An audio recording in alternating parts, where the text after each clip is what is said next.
Steven Seagal confronts a bully at a bar when a roided-up MMA fighter grabs a young waitress and won't let go. The steroid freak and his crew of fighters have been terrorizing this small Montana roadhouse, beating the elderly owner bloody just for refusing to serve them free drinks. But the quiet stranger in the corner booth sipping green tea isn't just some old man with a ponytail. This is Steven Seagal, and he's about to remind everyone why his whisper is more terrifying than any scream. The MMA punk has no idea he just assaulted a woman in front of a 7th-degree black belt who spent 40 years making predators disappear. As the bullies' gang blocks every exit and their leader prepares to inject more combat drugs into his already twitching muscles, the aikido master rises from his seat with deadly calm. The bartender recognizes that fluid movement and backs away, knowing that someone's about to learn why you never mistake silence for weakness. What happens when a chemically enhanced fighter meets a legend who turns violence into art? Will the punk survive discovering some old men are too dangerous to provoke? What happened next would haunt the bully's chemically fried brain for his few remaining days. Before we jump back and tell us where you're tuning in from, and if this story touches you, make sure you're subscribed, because tomorrow I've saved something extra special for you. The rain hammered down on Highway 90 like bullets from heaven, each drop exploding against the asphalt in the dying light. The lone motorcycle carved through the weather, its rider hunched forward against the assault, leather jacket glistening black as oil. When the bike finally rumbled into Murphy's Roadhouse parking lot, the engine died with a satisfied growl, like an old wolf settling down for the night. The rider pulled off his helmet, revealing a face that had seen 7 decades of hard living. Gray ponytail, deep-set eyes that missed nothing, the kind of weathered features that suggested stories better left untold. He moved with surprising grace for a man his age, each step deliberate, purposeful. The door to Murphy's creaked open, releasing a wave of warmth and the familiar sounds of a working-class bar finding its evening rhythm. Frank Murphy looked up from polishing a glass that had been cleaned 10 minutes ago. 68 years of life had taught him to read people in an instant, and something about this stranger made him pause. The newcomer settled into the corner booth, back to the wall, clear view of both exits. Professional habit or paranoid caution, Frank couldn't tell. What'll it be? Frank asked, approaching with the careful respect reserved for unknown quantities. Tea. The word came out in a whisper so soft Frank had to lean in. Green tea, if you have it. Now that was a first. In 40 years of slinging drinks, Frank had never served tea to anyone who looked like they'd rolled in on a Harley. He fetched the tea, noting how the stranger paid with exact change, cash only, no small talk. The man's hands were scarred, calloused in specific places that suggested more than manual labor. Big Pete Kowalski held court at his usual stool, regaling Tommy Vasquez with a story about a trucker who tried to shortchange him back in '92. Marie Henderson sat in her regular booth, working on her 3rd crossword of the evening, occasionally glancing at her watch. Jenny should be here soon, Marie mentioned to Frank as he passed. That girl never misses a shift. The stranger's eyes tracked the conversation, fingers tracing the rim of his teacup in slow, meditative circles. From his jacket pocket, he withdrew a photograph, edges worn from handling, image faded but cherished. A young girl's face smiled up at him, frozen in time. He studied it for exactly 3 seconds before sliding it back into hiding. The back door opened with a rush of rain-scented air. Jenny Walker hurried in, shaking water from her practical raincoat. 32 years old, pretty in an understated way, the kind of woman who deliberately avoided drawing attention. She moved with athletic efficiency, tying her apron with practiced motions. "Sorry I'm late, Uncle Frank," she called out, though she was actually 2 minutes early. Traffic was murder. The stranger watched her cross the room, something flickering in those dark eyes. Recognition? Memory? Whatever it was disappeared behind carefully maintained neutrality. Jenny grabbed her order pad, making rounds to check on the regulars. When she approached the corner booth, the stranger was ready. "More tea?" she asked, professional smile in place. He nodded, that distinctive whisper barely audible above the jukebox. "Please." Their eyes met for just a moment, hers efficient and friendly, his holding depths she couldn't fathom. Then she was gone, and he was alone again with his thoughts and his tea, one hand unconsciously touching the pocket where the photograph rested. The bell above Murphy's door didn't just chime. It screamed, metal on metal like a warning siren. Kyle Crusher. Morrison burst through like he owned the place, which in his steroid-addled mind, he probably did. 6 feet 2 inches of chemically enhanced muscle squeezed into a designer t-shirt that cost more than most people's rent. His neck was a tree trunk of tattoos and veins, disappearing into a jaw that worked constantly, grinding teeth to powder. Behind him came the crew. Diesel, built like a refrigerator with worse personality. Razor, whose smile promised pain. And Tank, who'd clearly taken his nickname as a life goal. They spread through the bar with practiced intimidation, a pack of hyenas marking territory. Murphy, Kyle's voice boomed across the suddenly quiet bar. Your champion has arrived. He waved a gaudy championship belt overhead, fake gold catching. The neon beer signs. Regional MMA championship, the kind they handed out in warehouse fights where the only rule was surviving. Frank approached carefully, the way you'd approach a rabid dog. Congratulations, Frank said evenly. First rounds. On you then? Kyle's laugh was ugly sharp. On me? Old man, don't you know who I am? Crusher Morrison doesn't pay for drinks. Heroes drink free. Bar policy. Frank started, but Diesel was already behind him, one massive hand on his shoulder. Boss asked. You a question? Diesel growled. The stranger in the corner shifted slightly, teacup still in hand, but body language changing. Subtle, but Marie noticed. She'd lived through enough to recognize when violence was gathering like storm clouds. Kyle snatched a bottle of whiskey from behind the bar, not bothering with a glass. His crew laughed as he took a long pull, Adam's apple working like a piston. His phone buzzed constantly, text after text that made him grin wider each time. Where's the talent in this shithole? Kyle scanned the room, dismissing Big Pete with a snort, Tommy with barely a glance. Then his eyes found Jenny returning. From the kitchen, Trey balanced with practiced ease. His expression changed, pupils dilating with more than just combat drugs. Well, hello there, he purred, moving to intercept her path. Jenny sidestepped smoothly. Excuse me, drinks to deliver. Those farmers can wait. Kyle's hand shot out, faster than a man his size should move, catching her elbow. How about you deliver something to me instead? Please let go. Jenny's voice stayed professional, but the stranger caught the steel underneath. I have work to do. Work? Kyle pulled her closer, breath reeking of whiskey and something chemical. Baby, I could buy this whole place with what I made tonight. You could work for me instead. Private waitress. Serve me drinks and way less clothes. The crew held approval. Razor actually took out his phone, started recording. They'd done this before, in other bars, in other towns. It always ended the same. Compliance, or catastrophe. That's a generous offer, Jenny said, still calm. But I'm happy here. Now please. Kyle's grip tightened. The tray wobbled. Drinks crashed to the floor, glass and alcohol spreading like blood. The sound echoed through the bar, sharp and final. Oops, Kyle said, not sorry at all. Guess you'll have to clean that up. Or better yet. He yanked her toward him with enough force to make her gasp. Sit on my lap, and I'll buy a whole new set. The stranger set down his teacup with a soft click that somehow carried across the entire room. The lady said no. The whisper cut through the bar's tension like a blade through silk.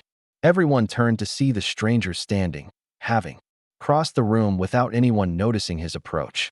70-something years old, graying ponytail, weathered leather jacket. He should have looked like someone's grandfather trying to relive better days. Instead, he looked like death taking a casual stroll. Kyle released Jenny with a shove that sent her stumbling. The stranger's hand steadied her with barely a touch, positioning his body between her and the threat. Up close, Kyle could see the old man's eyes, dark, calm, holding absolutely no fear. And who the fuck are you supposed to be, Grandpa? Kyle squared up, muscles tensing under his too tight shirt. The retirement home bouncer? The stranger didn't answer immediately. He helped Jenny step back toward the bar, then turned his full attention to Kyle. When he spoke, that whisper somehow made Kyle lean in despite himself. One chance, the stranger said.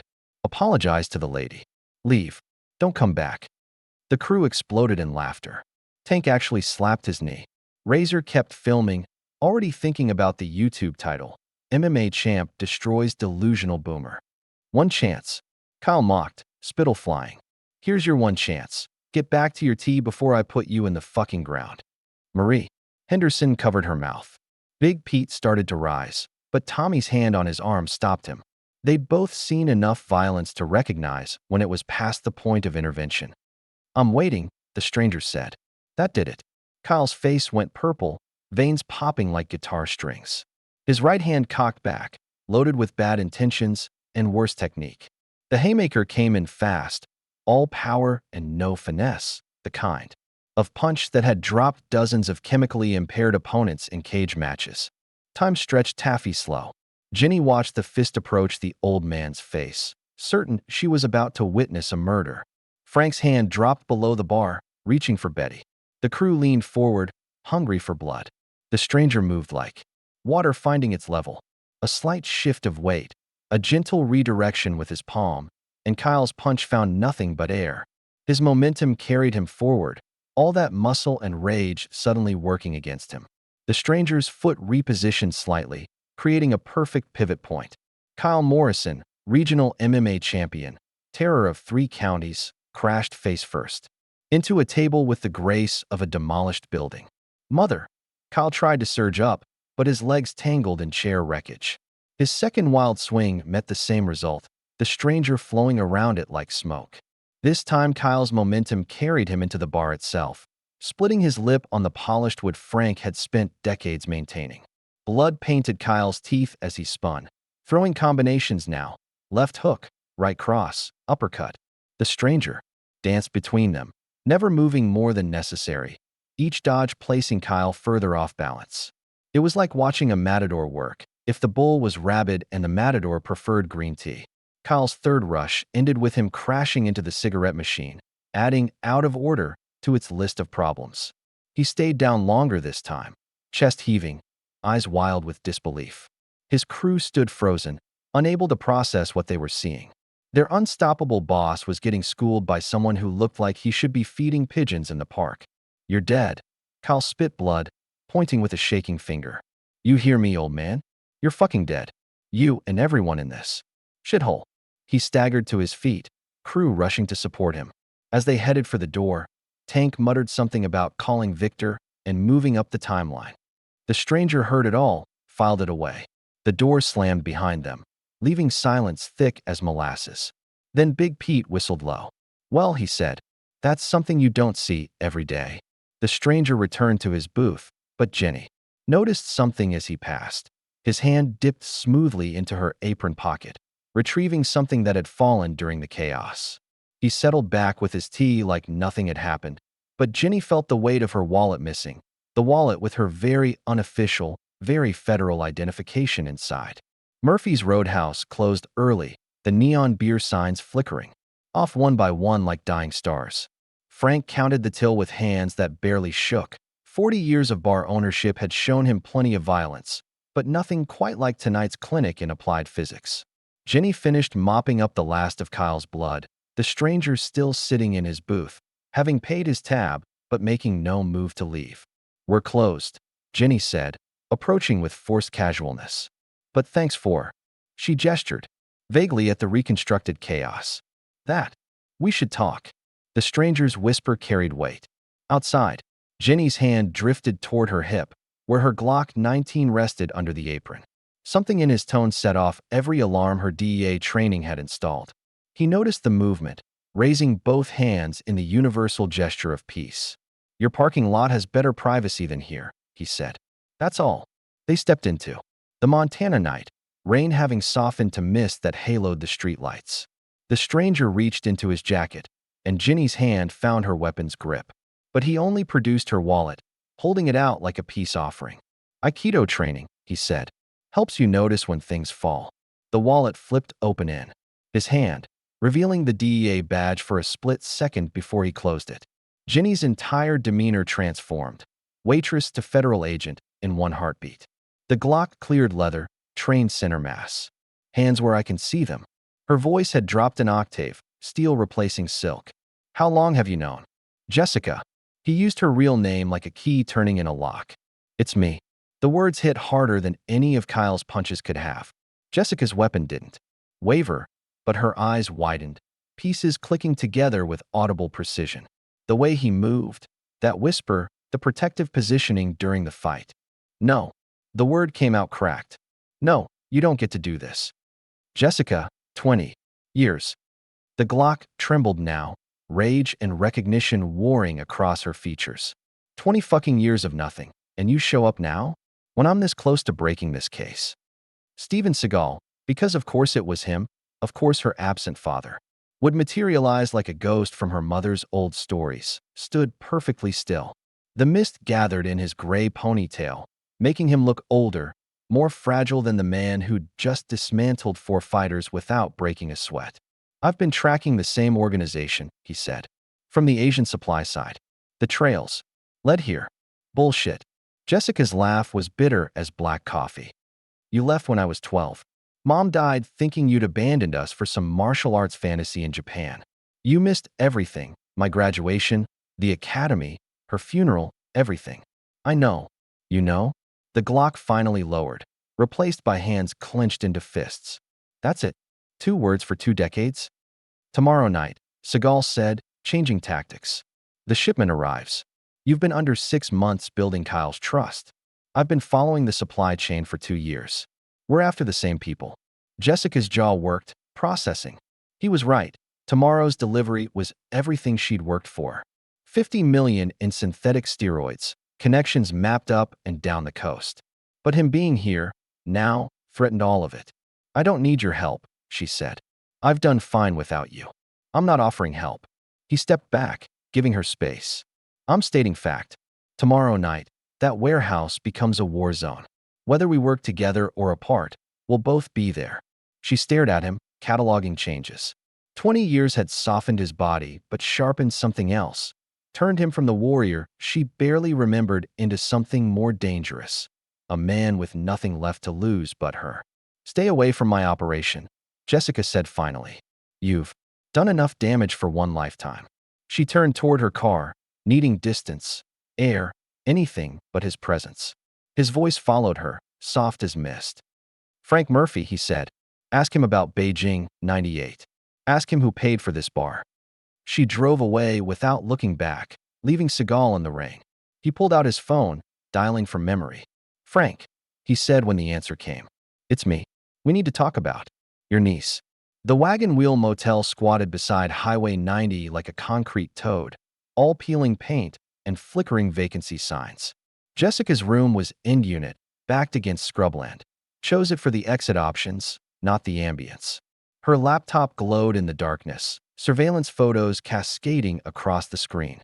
Kyle's compound, Victor's arrivals, chemical shipments from boats with false registrations. The knock came at 1:07 a.m. 3 taps, pause, 2 more. Nobody knew. She was here except, go away. She didn't look up from the screen. Jessica. That whisper through cheap wood. 5 minutes. Against every instinct, she opened the door. Seagal stood there looking like what he was. A father who'd driven around for an hour working up courage. He'd changed clothes, but the rain still clung to him. Or maybe that was just how she'd always remember him, leaving in the rain. Beijing 98, she said without preamble. Frank says you saved his life. Says you bought the bar, so he'd have somewhere to go after CIA burned him. Frank talks too much. He says you've been sending him money every month. To watch me. Seagal entered uninvited, scanning the room with professional habit. His eyes lingered on her surveillance board, the DEA case built over months of careful cultivation. When he turned back, something raw flickered across his features. When you were 12, he began, then stopped. Started again. December 15th, 2002.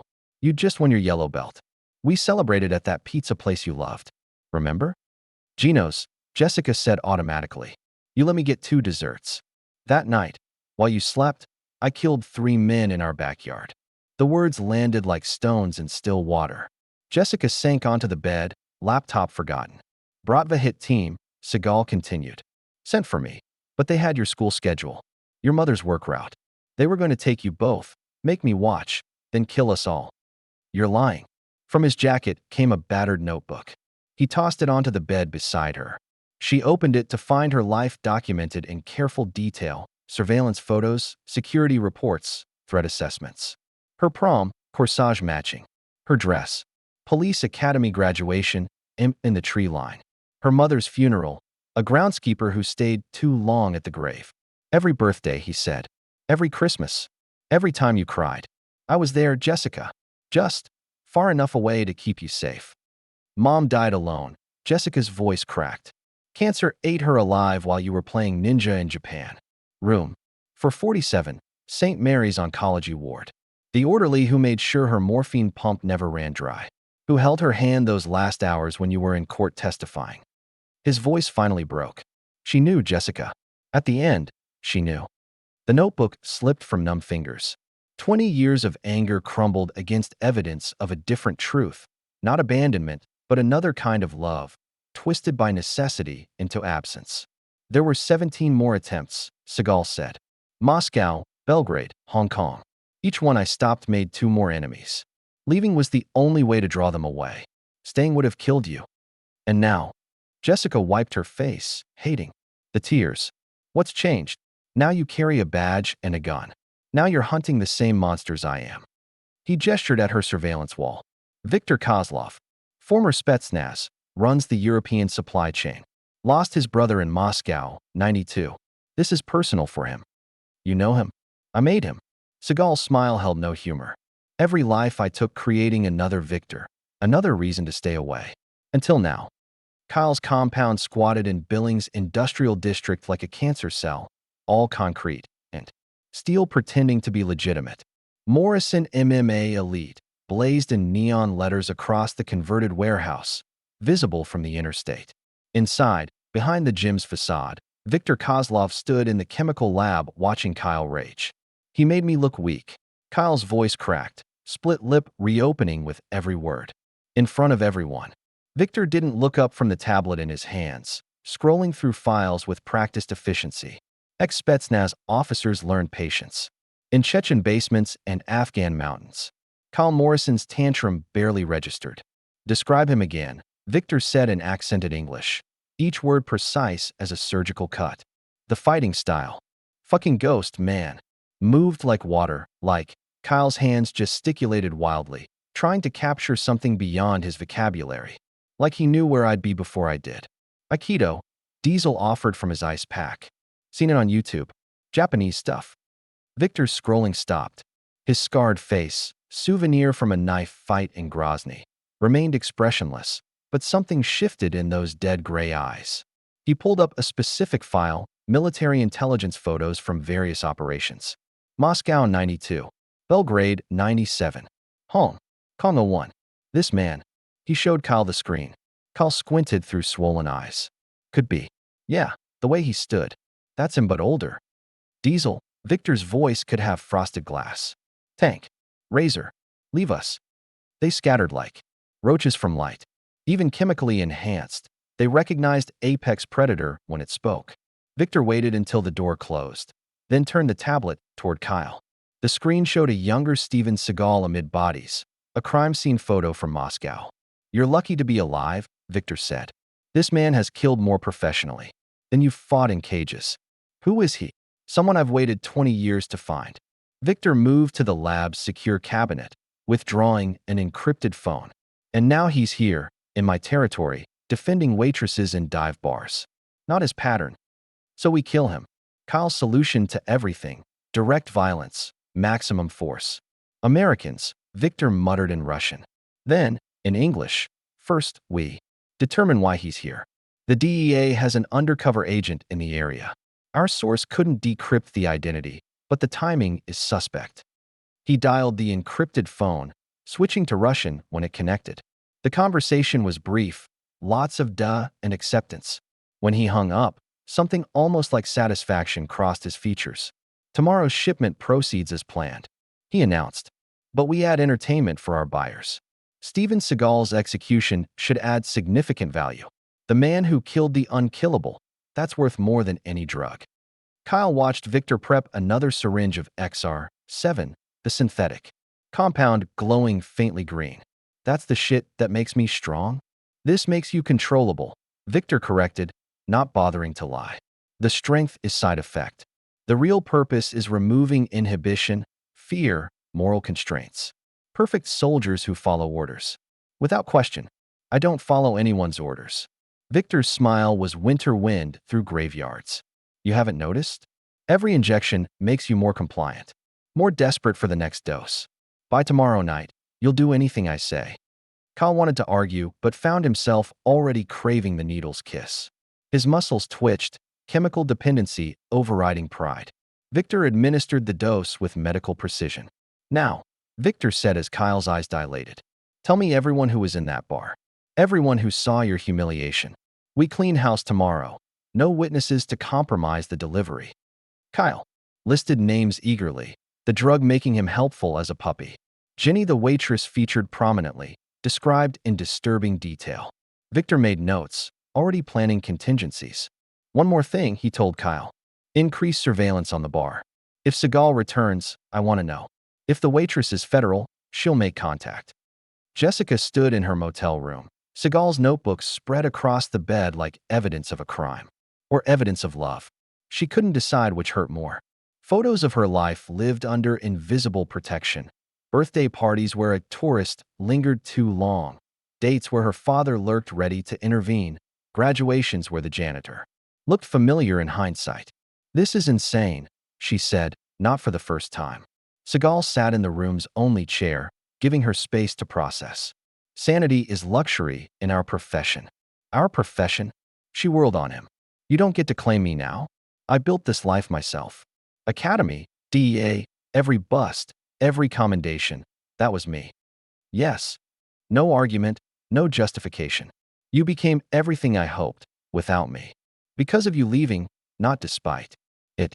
Would you have joined law enforcement with me hovering? Or rebelled entirely? He gestured at her laptop. You chose justice. Like your mother. The mention of Margaret Takeda, Jessica refused to think of her as Seagal, stung fresh. Her mother had died believing herself abandoned, never speaking his name except in Irish whiskey moments when grief overcame pride. Tell me about Victor, Jessica said, changing subjects before emotions overwhelmed investigation. Full background. Captain Viktor Kozlov, 45th Guard Spetsnaz Regiment. Afghanistan, both Chechen wars.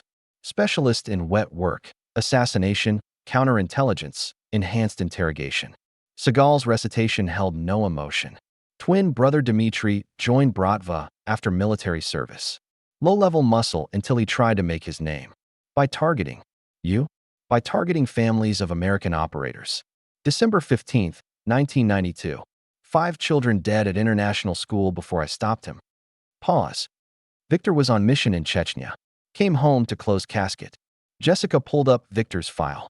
On her laptop, the face staring back was carved from Siberian granite. All angles and old pain. And he blames you. Wouldn't you? The question hung between them. Jessica thought about her own 20 years of anger, how it had shaped every choice. If someone had killed Seagal while he was gone, what would she have become? Tomorrow's shipment, she said, forcing focus.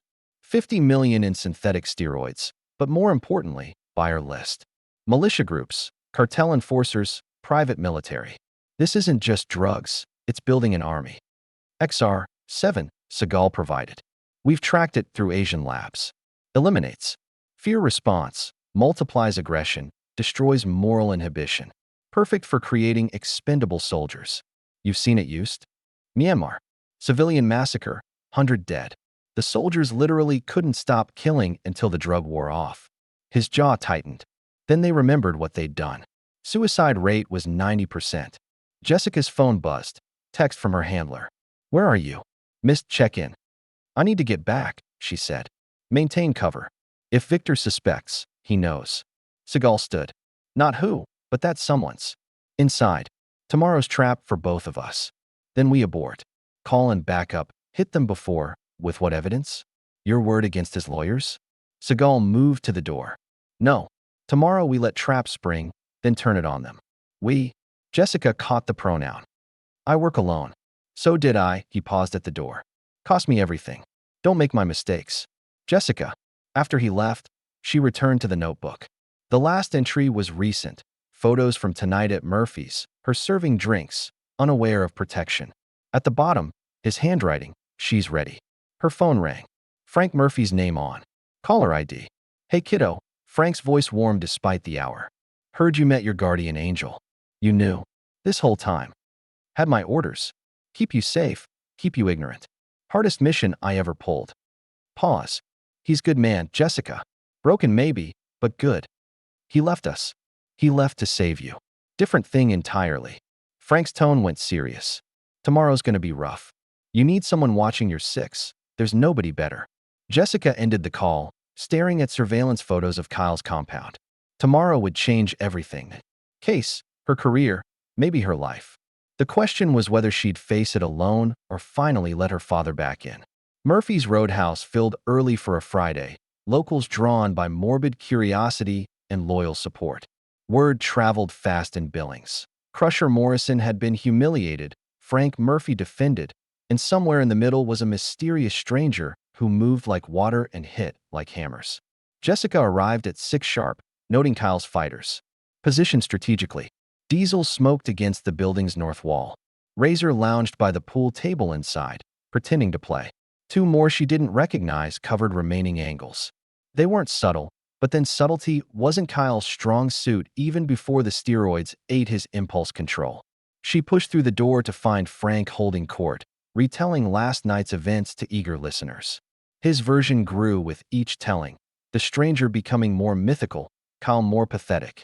Good, let them think it was over. Made the real threat easier to miss. Seagal entered through the back 10 minutes later, same booth, same tea, same. Watchful calm. Their eyes met briefly across the room. She'd told him to stay away, but knew he wouldn't. 20 years of protection didn't end because she asked nicely. The night crowd built steadily. Marie Henderson arrived with her knitting. Circle, formidable women who'd survived everything Montana could throw at them. Big Pete brought fellow truckers, men who'd driven hard miles and valued quiet drinking. Tommy Vasquez sat alone, but Jessica noticed the way he tracked everyone, cataloged threats. Once a soldier, always a soldier. At 8:47, Kyle arrived. Not burst or exploded, arrived. Controlled entrance, purposeful, dangerous. The XR-7 had eaten more of him since yesterday. Pupils pinned to dots, muscles twitching under skin that looked too tight, movements predatory where they'd been aggressive. Behind him came 6 fighters now, plus someone new. Victor Kozlov looked exactly like his surveillance photos, except those failed to capture the essential coldness. He moved through Murphy's like winter wind, gray eyes cataloging exits, weapons, threats. The RF scanner in his hand, military grade, the kind that cost more than most cars, started its work immediately. Ladies and gentlemen, Kyle announced, voice carrying chemically induced authority. Murphy's Roadhouse is under new management. Effective immediately. Frank stepped forward. Now wait just a... Diesel's fist caught him in the stomach, dropping him to his knees. Marie cried out. Big Pete started to rise, but Razor already had a pool cue ready for his skull. The violence was sudden, purposeful, establishing dominance. Anyone else have objections? Kyle surveyed the room. No? Smart. Victor moved methodically, scanners sweeping each patron. It squealed occasionally, cell phones, pacemakers, benign electronics. But he was hunting. Specific frequency, the kind FBI and DEA used for deep cover operations. Jessica felt sweat gather despite the cool night. Her wire was state-of-the-art, but everything was detectable if you knew what to look for. Frank Murphy. Victor said in accented English. You will sign bar over to Mr. Morrison. Fair price, $1. Go to hell, Frank wheezed from the floor. Victor nodded to Tank, who kicked Frank's ribs with steel-toed precision. The crack echoed through silent bar. Marie's knitting circle gasped collectively, hands clutching purses that probably held more than yarn. The scanner continued its sweep, moving closer to Jessica's section. She forced herself to breathe normally, serve drinks, play the terrified waitress. The wire pressed against her ribs like a bomb counting down. Seagal stood. You want to know? Who talked to the feds? His whisper carried perfectly in the bar's acoustics. That would be me. Every head turned. Victor's scanner swung toward him, immediately screaming alert. But of course, Seagal probably carried enough residual electronics from his CIA days to light up any detector. Ah, Victor's smile was Siberian winter. Steven Seagal, I'd hoped you'd identify yourself. Victor Kozlov, Seagal returned. Still fighting your brother's war? The temperature dropped 10 degrees. Victor's hand moved to his Makarov, Russian, pistol looking well used. Around them, fighters tensed for violence. Dmitri died because of you, Victor said softly. Everything since has been preparation for this moment. The scanner kept sweeping, forgotten in Victor's hand, but still active. It passed over Jessica and exploded in electronic fury. Her wire, hidden but now screaming its presence to everyone. Well, Kyle said, inhuman grin spreading. Looks like we found our federal rat. Time fractured into shards. Victor's Makarov swung toward Jessica. Kyle's fighters closed in. The bar patrons froze, caught between violence and survival. In that crystallized moment, Steven Seagal became what he'd always been, controlled devastation in human form. He moved like water finding its course. Diesel charged first, all muscle and no thought. Seagal's hand found the big man's wrist. Circular motion redirecting momentum into the bar. Diesel's face met polished wood with a wet crunch. Before he hit the floor, Seagal was already flowing toward Tank. The principle of aikido, use their force against them. Tank threw a haymaker. That would have dropped a horse. Seagal stepped inside, palm strike to the elbow reversing the joint's direction. Tank's scream cut short as pressure points dropped him unconscious. Nobody moved. Victor pressed the Makarov against Jessica's temple. Or the federal bitch dies. Seagal froze mid-motion, razors grabbed wrists still twisted at an impossible angle. The younger fighter whimpered but didn't dare pull away. Around them, Murphy's had become a battlefield suspended in amber. Let her go, Seagal said, releasing Razor. Your issue is with me. My issue. Victor's laugh held 20 years of hatred. You killed my brother. My twin. My other half. You think this is just about you? Kyle grabbed Jessica's other arm. Chemicals making him strong as steel cables. Boss, let me break her. Start with fingers, work up to silence. Victor studied Seagal with professional interest. The great Steven Seagal. I read every file, watched every operations footage. Do you know what I learned? Seagal said nothing, hands visible but ready. You always protect women and children. Weakness disguised as honor. Victor pressed the gun harder, making Jessica wince. So predictable. I knew eventually you'd surface, play hero for some damsel. She's not random victim, Seagal said quietly. Is she? Victor's smile widened. DEA agent Jessica Takeda. Yes, I hacked their files weeks ago. Daughter of Steven Seagal and Margaret Takeda. Following father's footsteps, though he abandoned her at 12. The revelation rippled through the bar. Marie Henderson gasped. Big Pete muttered curses. Even Kyle's drug-addled brain processed the implications. Father and daughter. Victor savored the words. How poetic. Tell me, Jessica, did you hate him all these years? Did you join DEA to prove you didn't need him? Jessica's eyes found Seagal's across the violence. 20 years of anger and abandonment, love and loss, compressed into shared understanding. Whatever happened next, at least the lies were over. Enough psychology, Kyle growled, impatience overriding Victor's control. Let me hurt somebody. Victor considered, then nodded. Frank Murphy. Beat him until Seagal begs you to stop. Kyle released Jessica, advancing on Frank with chemical eagerness. The bar owner tried to stand, but ribs were already broken. Kyle's first punch split Frank's cheek open, blood spattering Marie's dress. Seagal's jaw tightened with each blow, but he remained still. Jessica watched her father's control, legendary. Absolute, cracking at the edges as Frank's blood painted the floor. Stop, Big Pete tried to intervene. Tank's recovering form blocked him, grinning through missing teeth. Kyle worked methodically now, fists like hammers. Frank's face disappeared under blood and swelling. Marie Henderson wept openly. Tommy Vasquez gripped his beer bottle like a weapon, waiting for opening that wouldn't come. Fascinating, Victor observed Seagal clinically. The famous control. How many more hits before you break? 10. 20. Frank went limp, unconscious or worse. Kyle raised his fist for another blow. Enough. Seagal's whisper carried finality. You want me cooperative? Done. Let the old man alone. Victor smiled like Christmas arrived early. See, everyone has a breaking point. Even legends. Kyle's compound felt different at night. Predatory, hungry. The warehouse that masqueraded as an MMA gym showed its true face after dark. Behind the cage-fighting facade, Victor's operation sprawled through connected buildings like a cancer. They brought Seagal and Jessica through loading docks where tomorrow's buyers would gather. The main floor mixed legitimate gym equipment with obvious drug lab, no longer bothering to hide. Fighters sparred in cages, their movements too fast, too vicious, chemically enhanced beyond human limits. "Welcome to evolution," Victor said, gesturing grandly. "What you see is merely the beginning." He guided them past the labs where technicians in hazmat suits worked with green glowing compounds. The setup was professional, military precise. This wasn't some biker's meth kitchen, but a scientific operation with unlimited funding. 20 years I've prepared, Victor continued. Building networks, perfecting formulas, waiting for you. All this for revenge. Seagal asked. Revenge? Victor laughed. You Americans, always thinking small. Dimitri's death was catalyst, not conclusion. It opened my eyes to possibility. They stopped at a reinforced window overlooking the lab. Inside, rats attacked each other with mindless fury, unable to stop even as they died. The survivors kept fighting, gnawing corpses of their cage mates. XR-7, Victor said proudly. Eliminates fear, multiplies aggression, destroys moral inhibition.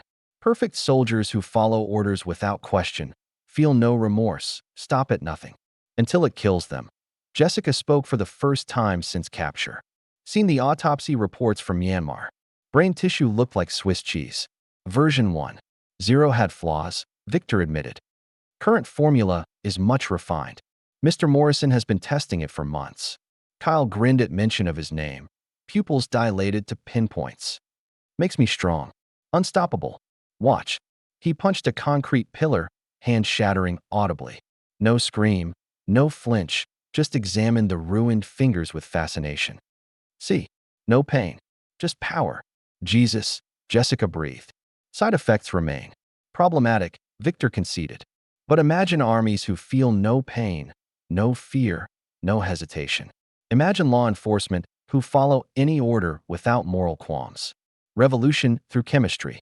He showed them buyer lists on his tablet, militia groups, cartel enforcers, private military companies, even governmental black sites. Tomorrow's shipment would seed XR-7 across the globe, creating Victor's vision of chemically controlled warfare. You're insane, Jessica said. I'm practical. Humans are flawed, weak, emotional, unreliable. Chemistry can fix that. Victor turned to Seagal. You understand. How many operations failed because someone got scared, had moral crisis, hesitated when action was needed? Seagal said nothing, but Victor saw acknowledgement in his eyes. Tomorrow, buyers arrive for demonstration. Mr. Morrison will showcase the formula's power. Then, as special entertainment, your execution. Victor smiled. The man who killed Steven Seagal, imagine what that reputation brings. They were separated then. Jessica dragged to a storage room, Seagal chained in the warehouse center where he could watch preparations, but not interfere. As guards secured him, Victor leaned close. I know you're planning something, he whispered. Hope, perhaps, that famous Seagal ingenuity will save you. Let me remove that hope. He produced a tablet showing security footage, Jessica in the storage room with Frank Murphy, bloodied but breathing. Any escape attempt, any cleverness, and I let Kyle finish what he started. Not quick death. Hours of XR-7 fueled creativity. Clear? Seagal's nod was barely perceptible. Good. Enjoy. Watching your life's work. Tomorrow, your daughter sees you die. Poetic justice for Dimitri. Victor left him chained like a dog, surrounded by the operation he'd failed to stop. Through thin walls, Seagal could hear Jessica's voice, trying to keep Frank conscious. The sound twisted something deep in his chest. His daughter, in danger because of him. Again, 20 years of protecting her from shadows, and he'd led her straight into the light. The storage room smelled of blood and industrial cleaner. Jessica cradled Frank Murphy's head in her lap, using her torn shirt to stem bleeding from wounds that just kept multiplying. His breathing came in wet rattles that suggested internal damage beyond her field medicine skills. Stay with me, Frank. She kept her voice steady despite the chaos in her chest. Tell me about Beijing. How'd my father save your life? Frank's eyes fluttered, focusing with effort. 98. Deep cover in Chinese intelligence. Cover blown, MSS closing in. He coughed, specks of red hitting Jessica's hands. Steven came alone, fought through 12 men to reach me, carried me out on his back. Sounds like him. Big damn hero complex. No. Frank gripped her wrist with surprising strength. Not hero. Professional. But when he set me up with the bar, made me promise to watch over you. That was personal. Only time I ever saw him cry. Jessica's throat tightened. 20 years of anger battled against new understanding. He never told me. Any of it. Couldn't. Bratva had $1 million bounty on his head. Every criminal from Moscow to Hong Kong wanted that prize. Frank's voice faded, then strengthened. You were leverage. Only way to keep you safe was staying away. Through the walls came sounds of preparation. Trucks arriving, equipment moving. Tomorrow's shipment getting ready. Jessica forced herself to focus on the mission, not the father chained somewhere in this maze. Frank, I need to know the building layout. Exits, weak points, anything useful. Old bootlegger tunnels. Each word cost him effort. Prohibition. Era. Connect warehouse to abandoned mine shaft. Southeast corner, behind the boiler. Can you make it that far? Frank's laugh became a bloody cough. Can't make it to the door, kiddo. But you can. I'm not leaving you. You are. His grip tightened again. That's an order from your superior officer. You're retired CIA, not my boss. Check my pocket. Left side. Jessica found a worn leather wallet. Inside, next to pictures of bar patrons, was a federal badge. Not CIA, but DEA. Special consultant, authenticated, with her handler's signature. Son of a bitch, she breathed. You're my backup? This whole time? Someone had to watch the watcher. Your dad insisted. Frank managed a weak smile. Told you he never stopped protecting you. The door burst open. Kyle filled the frame, chemical sweat glistening, eyes wild with XR7's influence. Playtime, he announced, grinning at Jessica. Boss says I can have some fun before tomorrow. Nothing permanent, but pain? That's encouraged. Jessica moved between Kyle and Frank, knowing it was futile. Kyle outweighed her by 100 pounds, all of it enhanced muscle. Her Krav Maga training meant nothing against someone who felt no pain. Back off, Morrison. You're not thinking straight. Thinking perfect. Kyle grabbed her throat, lifting easily. Know what I'm thinking now? How you played me. Pretended to be sweet little waitress while wearing a wire. Made me look stupid. His free hand drew back for a punch that would shatter facial bones. Jessica braced for impact. Kyle. Victor's voice crackled through the intercom. Damage her, and I damage you. Permanently. Kyle's fist trembled inches from Jessica's face, chemical rage warring with programmed obedience. Slowly, reluctantly, he lowered her to the ground. After tomorrow, he promised, breath hot with synthetic stimulants. After the deal, you're mine. Going to take hours. Days maybe. Make you beg like your daddy will beg. He left, slamming the door hard enough to shake dust from rafters. Jessica gasped for air, throat already bruising. Beside her, Frank had passed out, breathing shallow but steady. She examined the room with new purpose. No windows, one door, but there, ventilation grate near the floor. Big enough? Maybe. She'd been eating DEA cafeteria food for 6 months. Hadn't exactly been hitting the gym. Using her belt buckle as improvised screwdriver, she worked on the grate screws. They were old, painted over multiple times. Each one took precious minutes, her fingers cramping from the effort. Come on, she muttered. Give me something. The first screw came loose. Then the second. Behind the grate, darkness beckoned, might lead to tunnels, might lead nowhere. But staying meant watching her father's execution, then suffering whatever Kyle's drug-fried brain imagined. Third screw. Fourth. The grate came free. Midnight brought shifts in the warehouse rhythm. Guards changed positions, deliveries arrived. Fighters sparred with chemical enhancement that made their movements blur. Seagal remained chained in the center, forced to watch Victor's empire prepare for expansion. The chains were professional, high-grade. Steel, multiple locks, positioned to prevent leverage. But whoever secured them hadn't counted on decades of escape artist training. Seagal had dislocated both thumbs within minutes of being bound, now worked methodically on compressing his hands enough to slip free. Around him, Kyle's fighters demonstrated XR7's effects. They beat each other bloody, laughing as bones broke, continuing until unconsciousness stopped them. No fear, no hesitation, no humanity. Just violence distilled to its purest form. Impressed, Victor appeared from the lab, carrying a syringe of glowing green liquid. This is batch 47. Most refined version yet.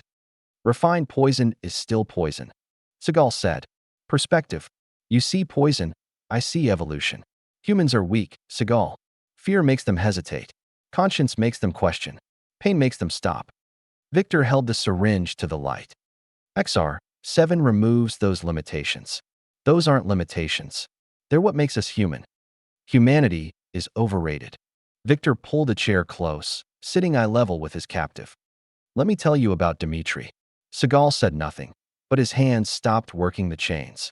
Twins, born during Soviet collapse. Our parents died in bread riots. Orphanage taught us to fight or starve. Military gave us purpose. Victor's eyes went distant. Spetsnaz together, until I tested higher. They sent me to officer school, left Dmitri behind. He chose Bratva, Seagal said quietly. He chose survival. What options did he have? Muscle for criminals or starve on military pension? Victor's control cracked slightly. I was in Chechnya when you killed him. Couldn't even attend the funeral. Closed casket, they said. Too much damage. He was targeting children. International. School, remember? 5 dead before I stopped him. Following orders. Just like we were taught. Victor stood abruptly, pacing. But you Americans, you make your own rules. Decide who lives, who dies, based on your moral superiority. A scream echoed from the storage room. High, feminine, cut short. Seagal's hands clenched, dislocated thumbs sending spikes of agony up his arms. Your daughter has spirit, Victor noted clinically. Kyle's testing her limits. Don't worry, I ordered him to avoid permanent damage. Tonight, another scream. Seagal felt something fundamental shift in his chest, a cold rage he'd spent 20 years controlling. Victor saw it, smiled. There it is. The famous Seagal fury. Dmitri mentioned it in his final report. How you became something else when innocents were threatened. Animal wearing human skin. If Kyle touches her, you'll what? Break those chains. Kill everyone here? Play hero one more time? Victor leaned close. You're old, Seagal. Slow. 20 years past your prime. Tomorrow you die knowing you failed her. Again. Seagal's response was whispered so low Victor had to strain to hear. Dmitri begged at the end. The slap rocked Seagal's head back. Victor's composure finally breaking. Liar. Asked for you. Called your name. Seagal met Victor's eyes steadily. I told him you'd be proud. He died like a soldier, not the child-killing scum he'd become. Victor's hand trembled on his holstered Makarov. For a moment, execution seemed imminent. Then control reasserted itself. Tomorrow, he said, voice arctic. Tomorrow you die slowly, and she watches. Then she learns what real pain means. He stalked away, leaving Seagal alone with the sounds of violence and preparation. Through the walls came another sound, metal scraping, rhythmic and purposeful. Either Jessica was escaping or dying. Seagal resumed working the chains with renewed urgency. His thumbs were destroyed, hands swelling, but pain was just information. He'd learned that in places darker than this warehouse. A different sound now, Morse code tapped on pipes. Old-fashioned. Almost certainly Frank's idea. The message was simple, repeated. She's out. Your move. The chains gave another millimeter. Almost enough. Seagal looked around the warehouse, cataloging weapons, exits, threats. 20 fighters, all enhanced. Victor somewhere in the maze. Kyle hunting his daughter.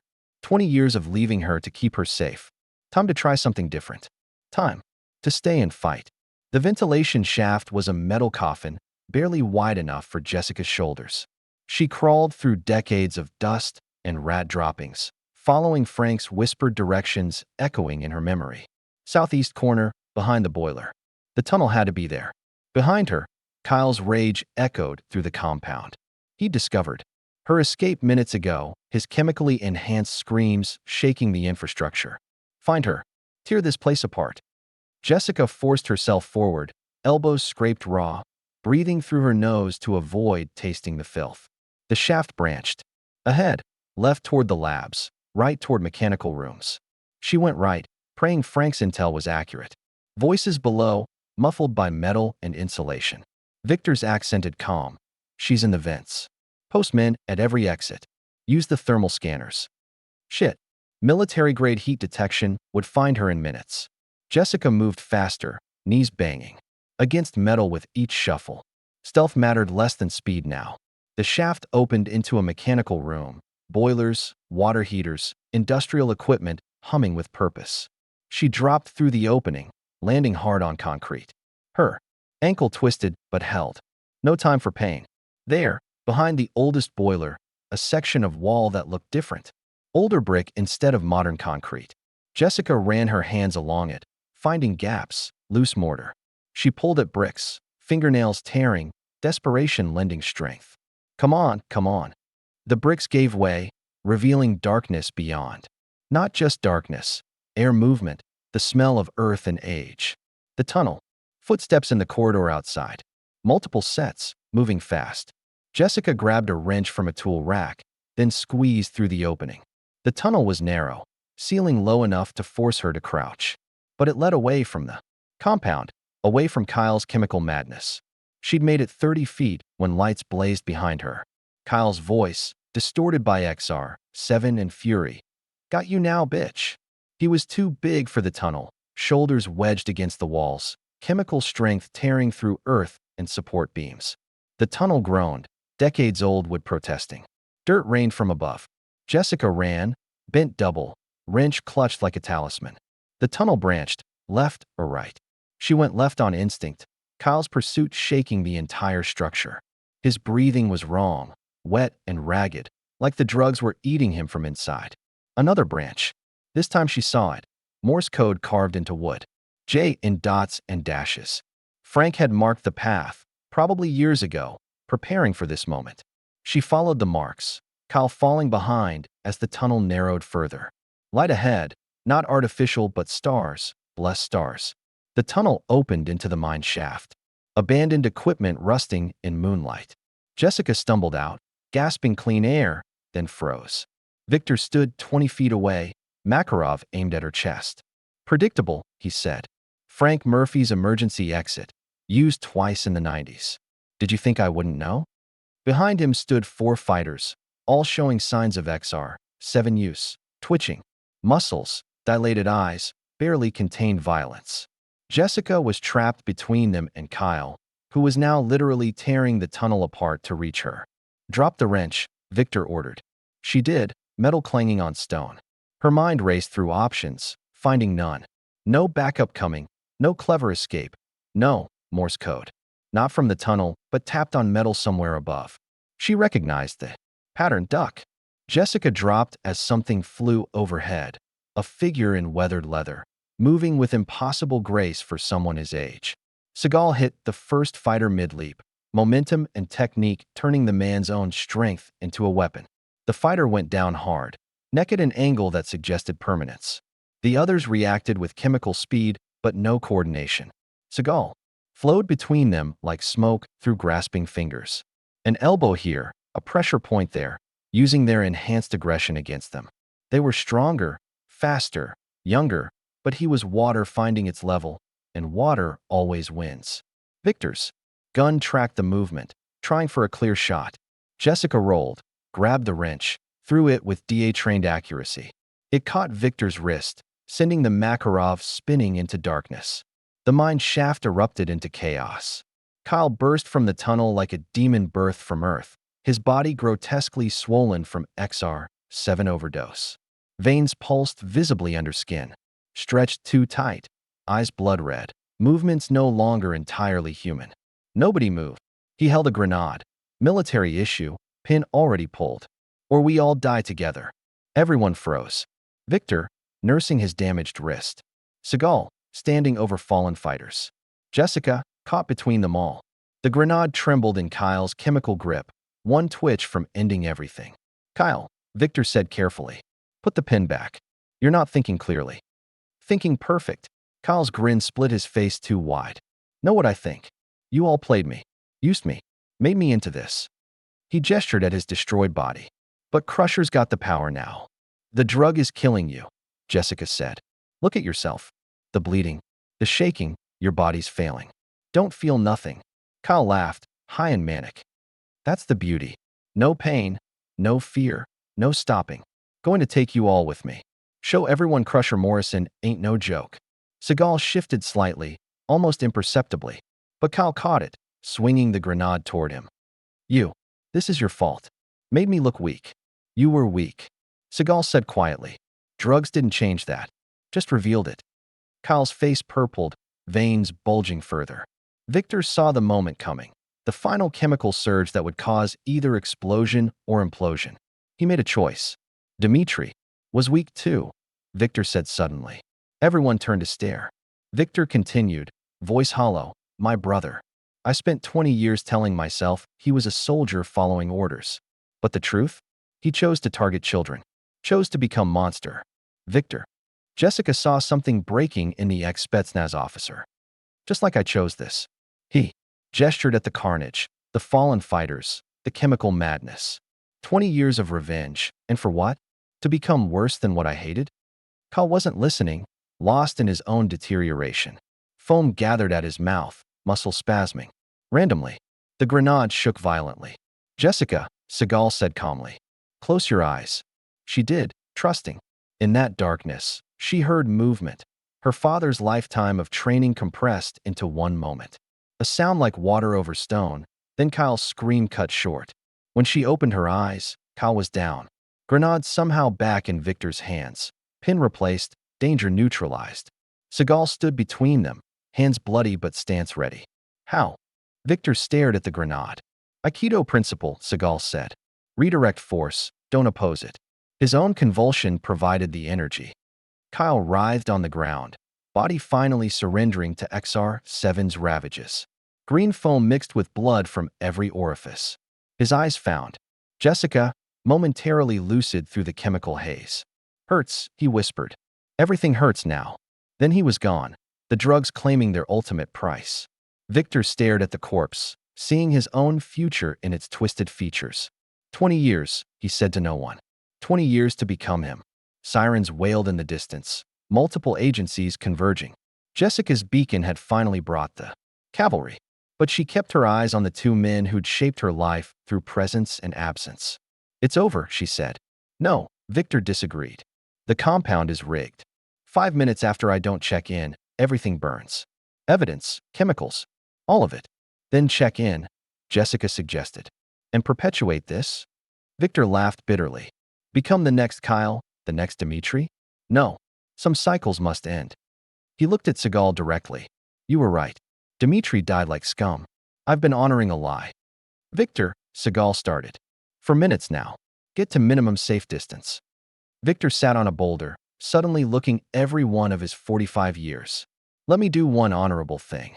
The warehouse erupted at 3:47 a.m., a pillar of green flame that painted the Montana sky in chemical aurora.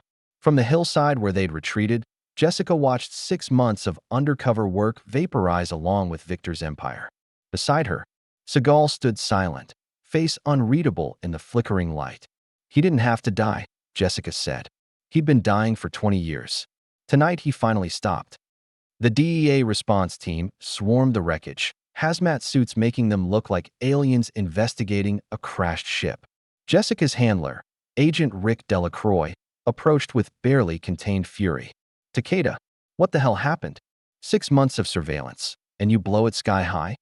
Wasn't her fault, Frank Murphy said from the ambulance stretcher. He'd been evacuated just before the explosion, broken but breathing. Op went sideways when they made her. And you are. Frank flashed his consultant badge. Her backup.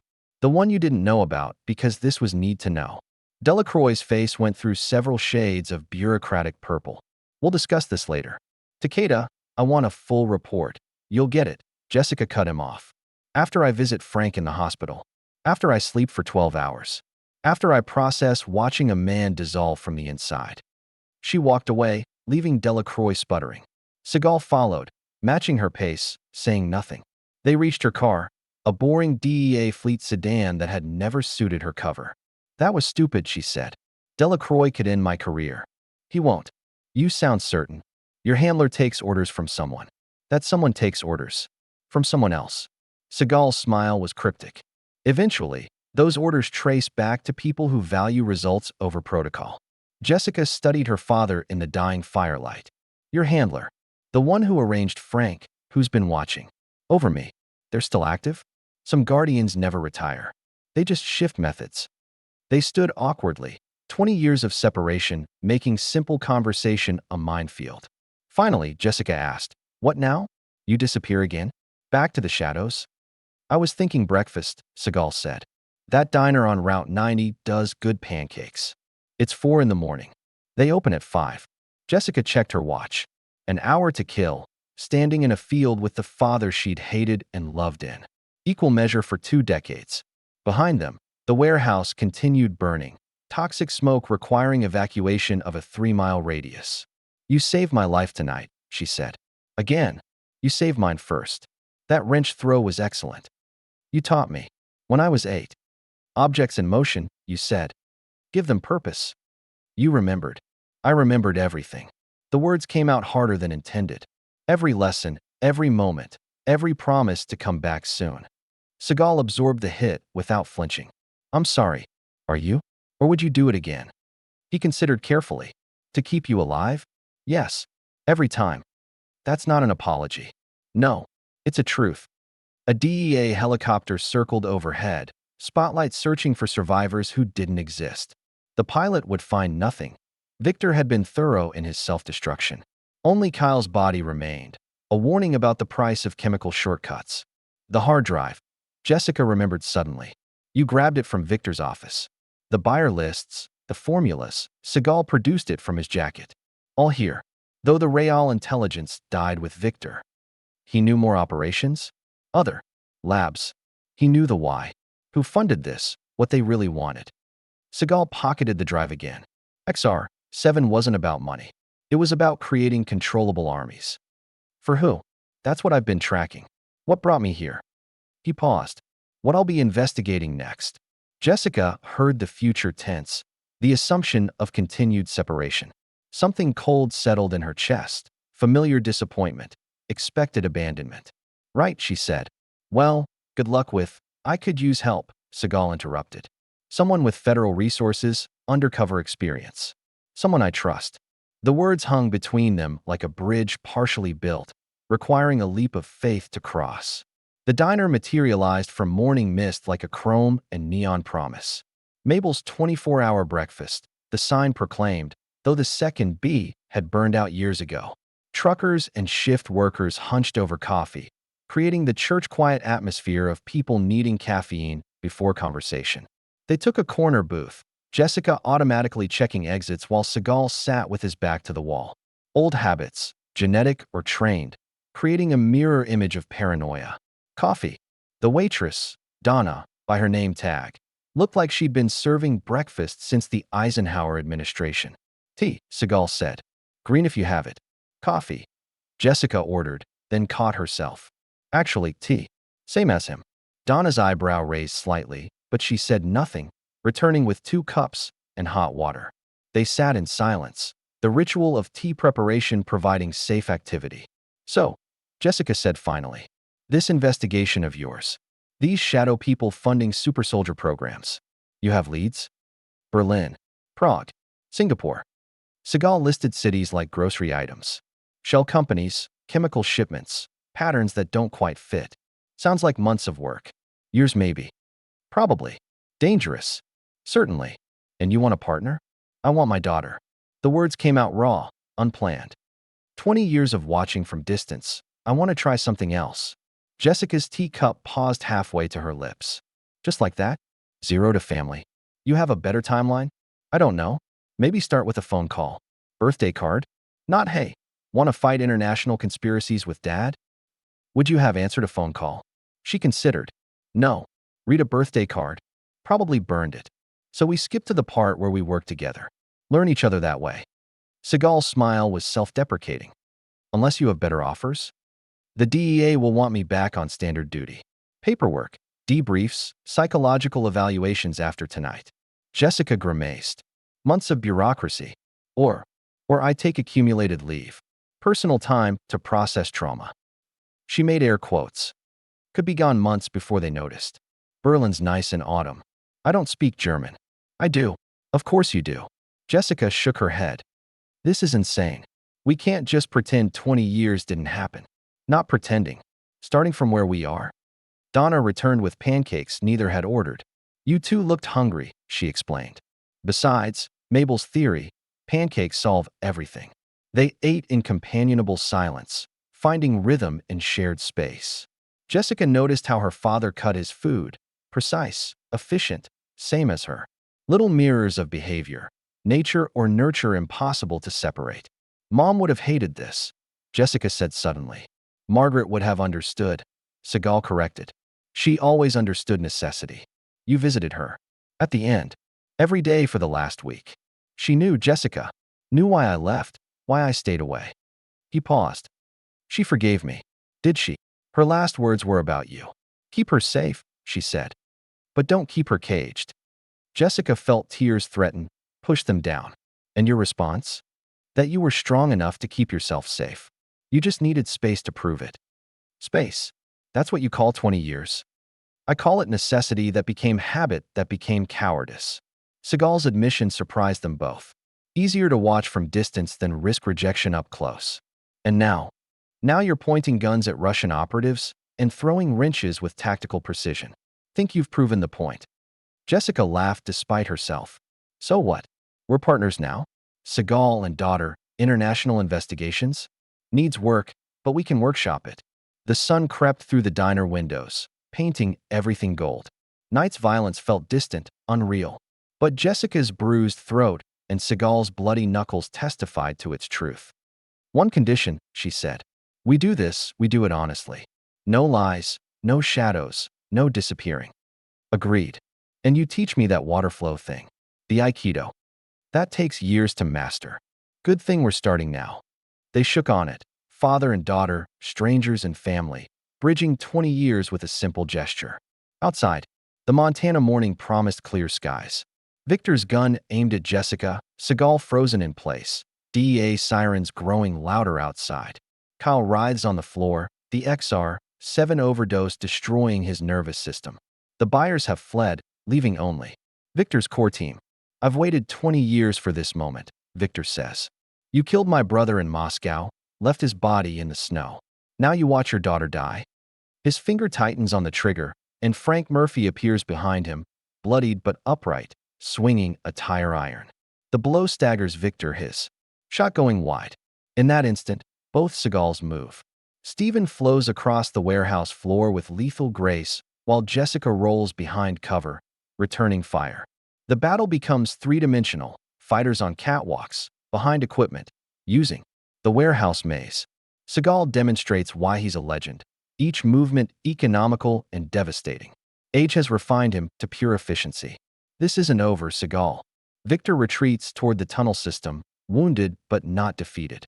He activates a dead man switch. The lab is rigged to blow, destroying all evidence. 5 minutes until this place becomes a crater. Save the evidence or save lives. Your choice. He disappears into the tunnels as the first DEA agents breach the warehouse. Jessica has to physically restrain her father from pursuing. There are wounded buyers and fighters who need evacuation. The warehouse becomes controlled chaos. Jessica identifies herself to responding agents while Seagal coordinates evacuation. With military precision. Even Victor's men are pulled to safety. Evidence is worthless if everyone's dead. They save 14 lives, including several buyers who'll turn state's evidence rather than face death. Kyle, in a moment of clarity through his chemical haze, gasps out Victor's escape route, an old mining road that leads to a private airfield. Father and daughter exchange looks. The mission isn't over. The warehouse explodes in a massive fireball. XR-7 chemicals creating colored flames that paint the dawn sky. From the parking lot, Seagal and Jessica watch 6 months of work vaporize. But Seagal holds up a hard drive grabbed from Victor's office, crucial evidence saved. Jessica briefs the DEA response team while Seagal stands apart, watching the mountain road where Victor fled. Frank is loaded into an ambulance, stable but insisting he's had worse. The downloaded data is a gold mine, buyer lists, chemical formulas, distribution networks spanning continents. But Victor's escape gnaws at both of them. We started this apart, Jessica says. We finish it together. They commandeer a DEA vehicle, following Victor's trail toward the airfield. Jessica's handler protests, but she pulls rank. This is her operation. The mountain road is treacherous, dawn light creating long shadows. They find Victor's abandoned vehicle at a curve. He's continuing on foot through old mining trails. Seagal recognizes the tactic. Victor's creating a killing ground, choosing where to make his stand. They gear up with what's in the vehicle: tactical vests, weapons, determination. Just like when you taught me tracking, Jessica says, checking her weapon. Except this time, Seagal responds, we're hunting together. The trail leads through abandoned mine workings, shaft entrances yawning like mouths. Victor's tracks are deliberate. He wants to be followed. They find the first trap, a tripwire connected to old mining explosives. Victor's been busy. Moving carefully, they disarm what they can, noting Victor's Spetsnaz training in the placement. The trail leads to an old processing facility, machinery. Rusted, but structures intact. Victor's voice echoes from speakers. He's wired the place for sound. I studied you for years, Seagal. Your operations, your techniques, your weaknesses. You took everything from me. Now I return the favor. The facility's upper level, where massive ore processors create an industrial canyon. Victor waits at the center, blood seeping through his shirt, but stance ready. No more games, Victor says. No more subordinates. Just us. He tosses his gun aside, pulling a combat knife. Seagal understands. This ends the old way. He hands Jessica his weapons, stepping forward. The fight is brutal and technical. Two masters past their prime, but deadly in knowledge. Victor's Spetsnaz Systema versus Seagal's aikido, both adapted through decades of survival. They use the environment. Rusted chains become weapons. Narrow catwalks force close combat. Jessica watches, gun ready, but understanding this is her father's fight. Victor gains advantage, his knife finding flesh. You don't even remember him, Victor gasps. Dmitry Kozlov. December 15th, 1992. Seagal responds, bleeding.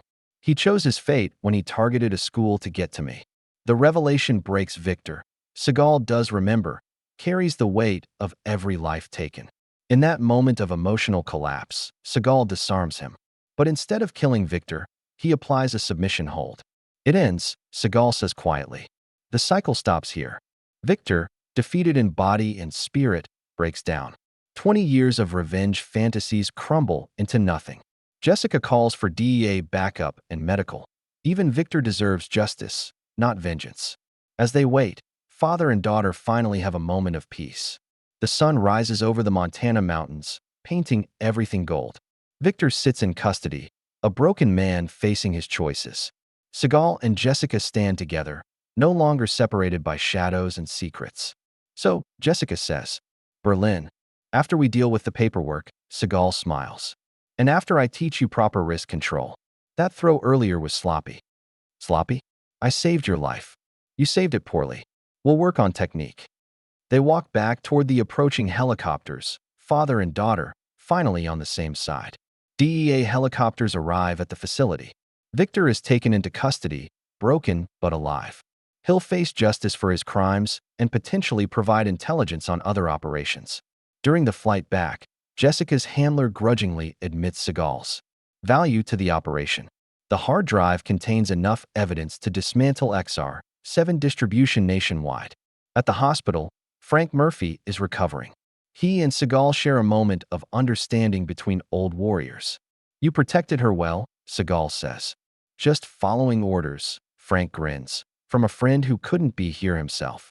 Jessica realizes the depth of her father's network, people who cared for her in his absence. Outside the hospital, father and daughter have their real conversation. 20 years of pain, misunderstanding, and love pour out. Seagal shows her a storage unit key. Inside are letters he wrote but never sent.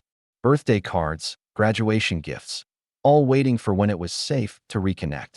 I was never the father you deserved, he admits. But I never stopped being your father. Jessica takes the key but hands it back.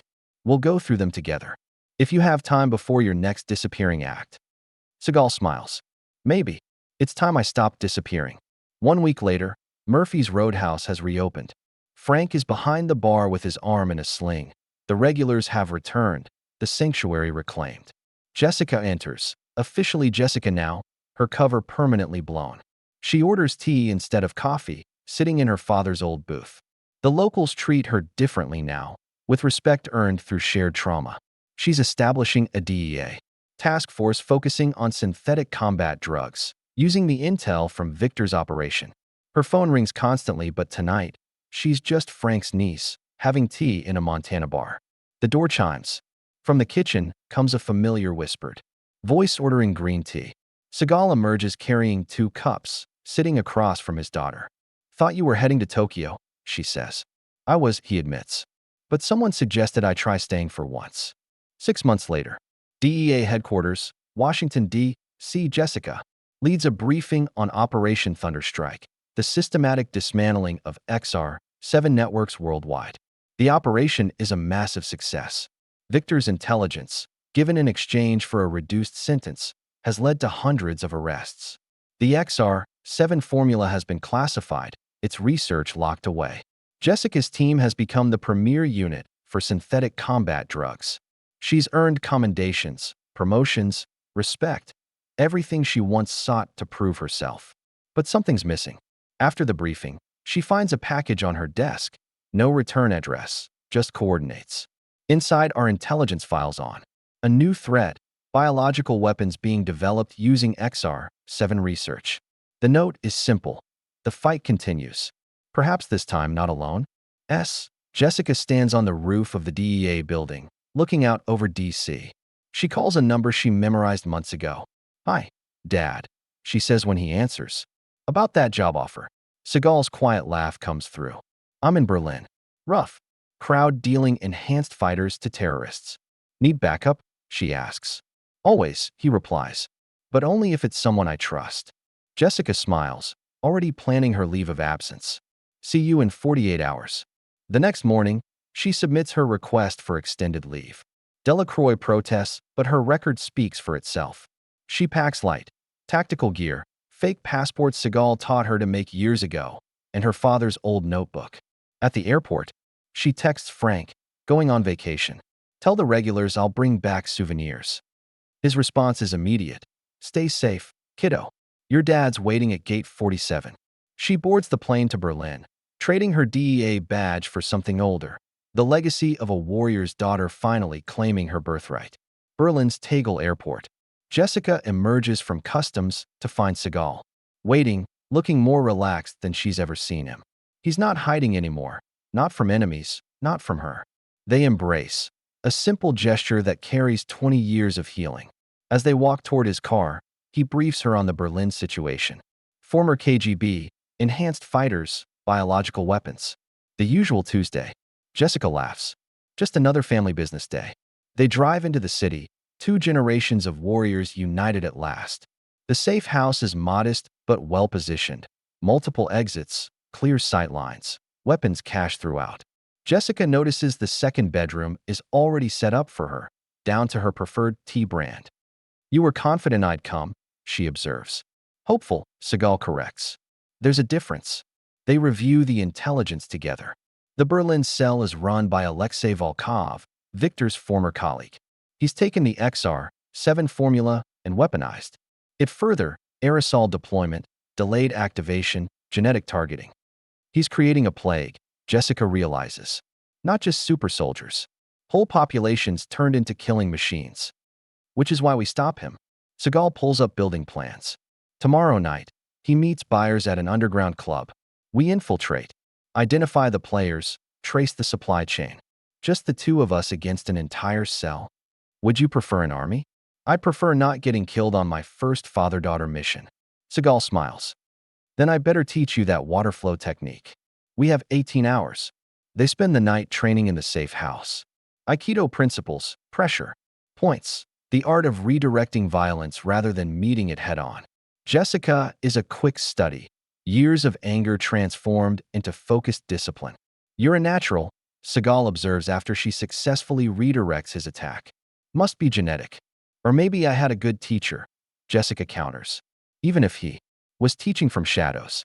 Dawn finds them ready, father and daughter, preparing to face darkness together.